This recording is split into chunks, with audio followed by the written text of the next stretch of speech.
Okay, let's get your eyes off the page. We're going to be talking today about memorizing music.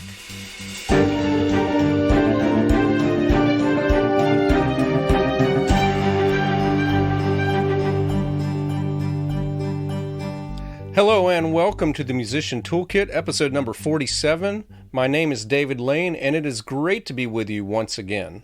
If you're keeping track, this is the third solo episode in a row, and that is due to a lot of factors that I will not go into right now, but needless to say, my November is crammed.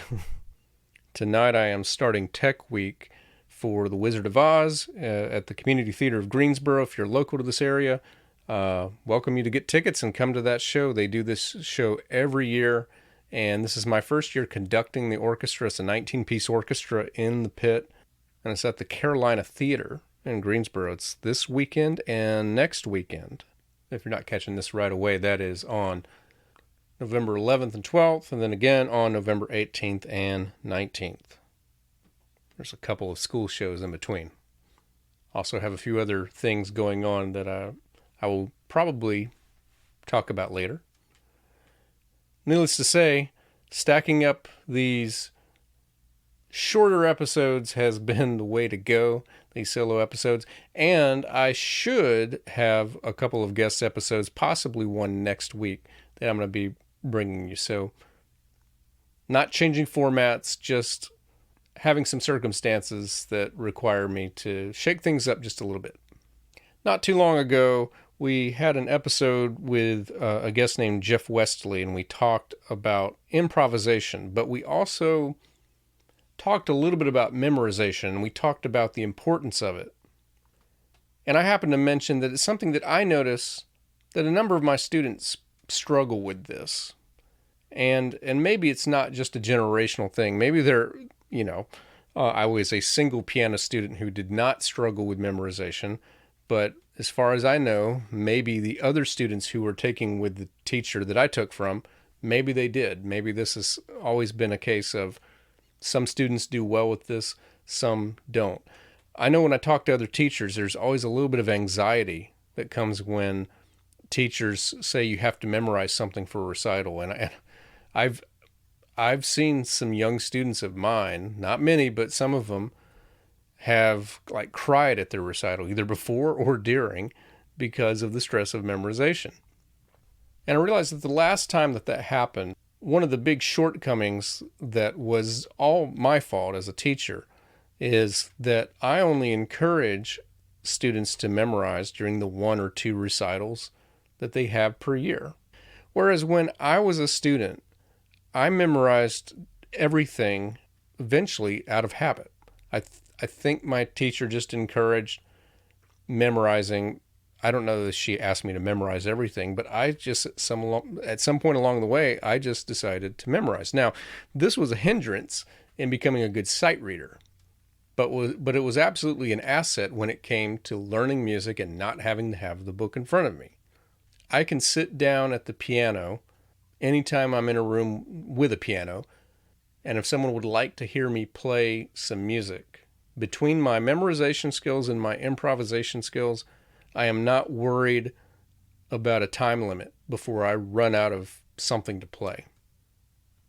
So that was kind of, what the episode we had before with Jeff Wesley was about, was you're producing music without any book in front of you if you have the combination of memorization and improvisation. But let's talk about memorization today. Let's talk about getting your eyes off the book and somewhere else. Now, where that goes may depend on your instrument.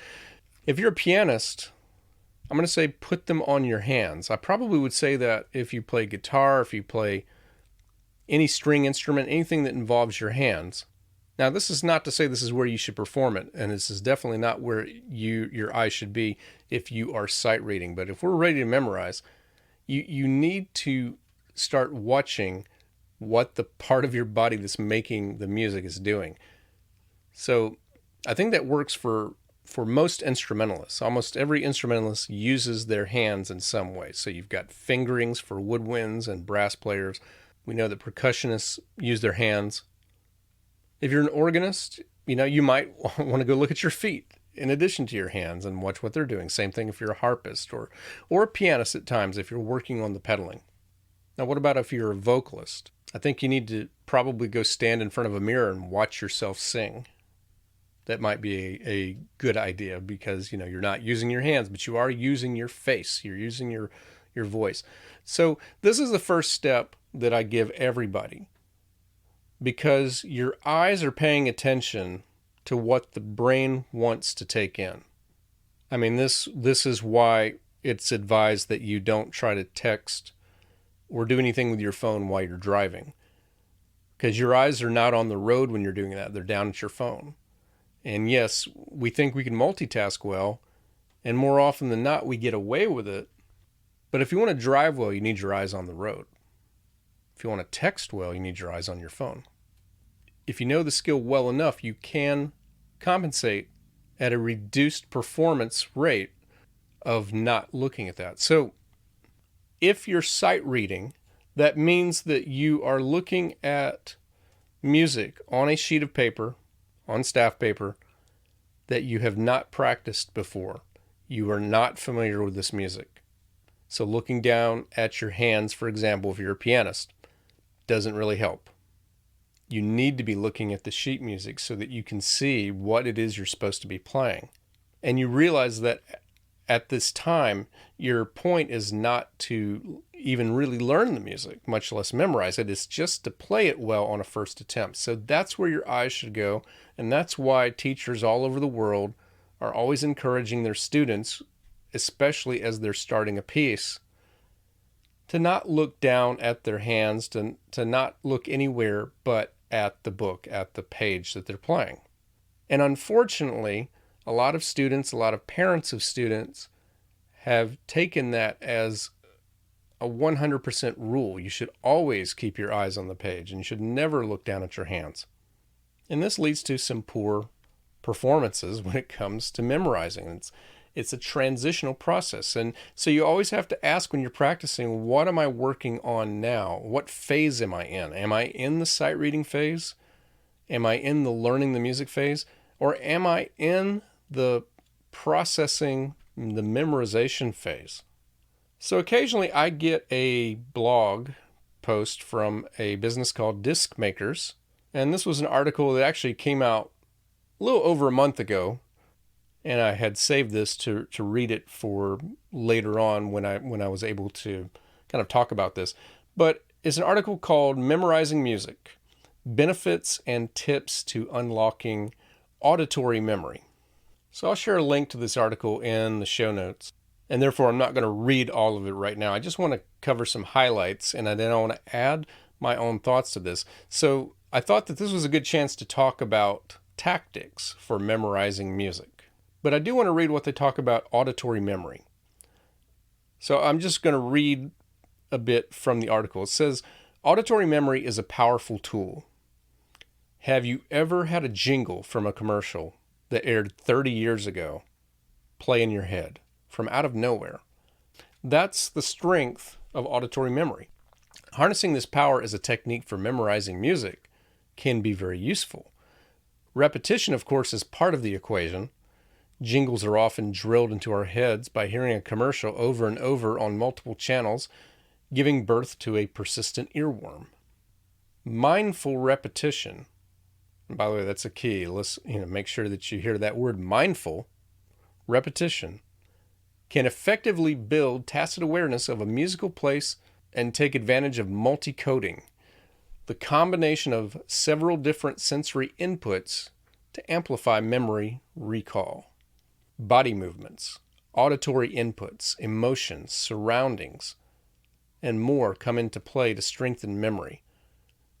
The term kinesthetic coding applies to this, relating music to specific kinesthetic sensations, such as touch when playing an instrument, or the feeling when singing a melody. Studies linking early musical training to changes in brain anatomy and function offer evidence of dramatic effects at both an early age and throughout long-term training. And then it talks about making long-term memories. And this article quotes a TED Talk by Laura Boyd. where she talks about physical and chemical changes in the brain that take place during learning. And she says that you want to remember that long-term memories take time.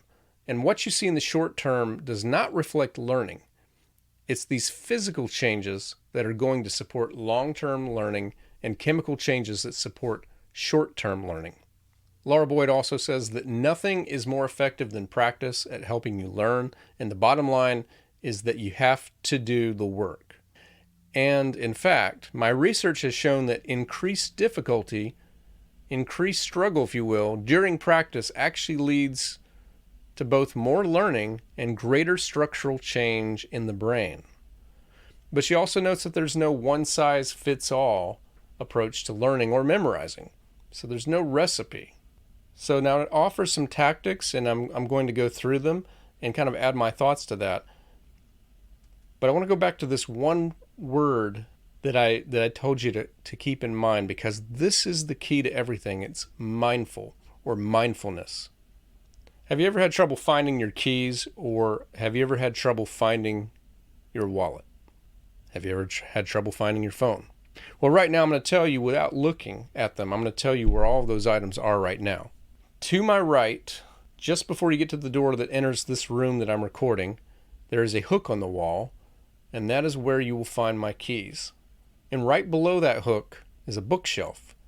And on the top shelf of that, there's a spot on the right where you could find my wallet. Now, this is not instructions in case you're planning on breaking into the house, because if I'm not here, the keys and wallet went with me. But the reason that I know they're there is because I put them there all the time. And the reason I put them there all the time was because when I trained myself to make a new habit, I really paid attention to the idea of walking in the house, walking in this room, emptying my pockets, putting the keys on the hook, putting the wallet down on this spot. Now, I haven't created that habit with my phone. So here's what I do with the phone. I put it down somewhere, and I watch myself put it down, and I ask myself, where's my phone? And then I answer, and in this case, I answer, it's on top of my studio desk. So it's really right in front of me to the right. I can see it. It's in my peripheral vision. Now, sometimes I fail to do that, and I'm looking for my phone, just like some of you are when you're trying to find it. If you just put down your keys, you just put down your wallet, you just put down your purse or your phone or whatever it is that you're going to have to find again, and you do that while you're talking to somebody or while you're thinking about something or while you're not even looking at what you're doing, it's like playing roulette with whether or not you're going to remember where it is. And I would actually kind of bet against it. If you're not paying attention to what you're doing and it matters later on, you're not going to do that. So here's why it doesn't really work to try to memorize music while you're looking at the music. You'll get a sense of visual memory, possibly. You might be able to memorize what it looks like, but that's a very flimsy technique strength-wise that you really can't always rely on. And you don't make music by looking at something. You make music by using your hands, by using your voice. So you really need to think about what these are doing. So here's the first tactic that the article recommends. It says to use multicoding to engage a full range of senses. And I say this all the time. It doesn't matter if you're memorizing, if you're learning, especially like when you're learning techniques. What does it look like? What does it sound like? What does it feel like? Take time to ask yourself those questions as you're learning them. And when I say what does it look like, I don't mean what does it look like on the page. What does it look like in your hands? Go really slowly. What does it look like on each finger on the key, with each finger lining up on the whole of your woodwind instrument, or the combination of valves that you're pressing, or how the bow is moving, or how your left hand is positioned, on a string instrument. So if you're singing, your mouth placement, transition from one note to another, what does that look like? And then what does it feel like? What does it feel like when you jump an octave? What does it feel like when you cross the thumb under, or when you switch from one fingering combination to another? And of course, I feel like I don't have to remind you need to think about what it sounds like, but you need to listen to it. You need to listen to it as you play it correctly so that you know when something's off. I have a lot of beginning students, and it always surprises me when they play a wrong note and they don't realize it. And it's because we're not fully paying attention to what it's supposed to sound like. So it starts with that. Pay attention to what it looks like, what it sounds like, what it feels like. The next tactic is to apply chunking to remember long sequences of notes. So I've mentioned this before in previous practice videos. One note at a time is not how you listen to music, and it's not how you should practice music beyond the very early stages of just getting something down. You need to think of chunks of 3 notes, 4 notes, 5 notes, 6 notes, little patterns that you sequence together so that you do that. And again, with mindful attention to what it looks like, what it sounds like, what it feels like as you're doing it. You want to get your eyes off the page, but practice your music in the logical groupings of notes that you would sing it or that you would play it. The next tactic is to build associations with the music as you sing or play it.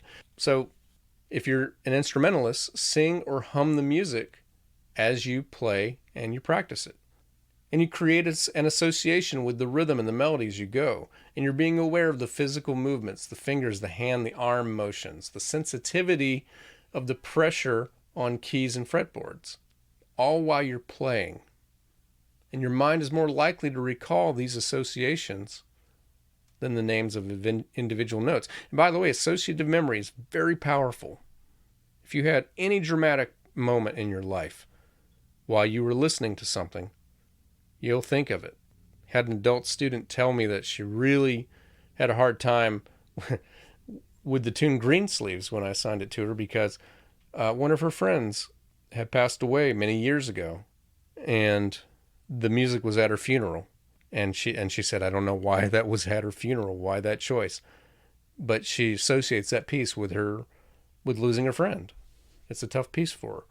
Associative memory is really powerful. It's sometimes hard to create, though.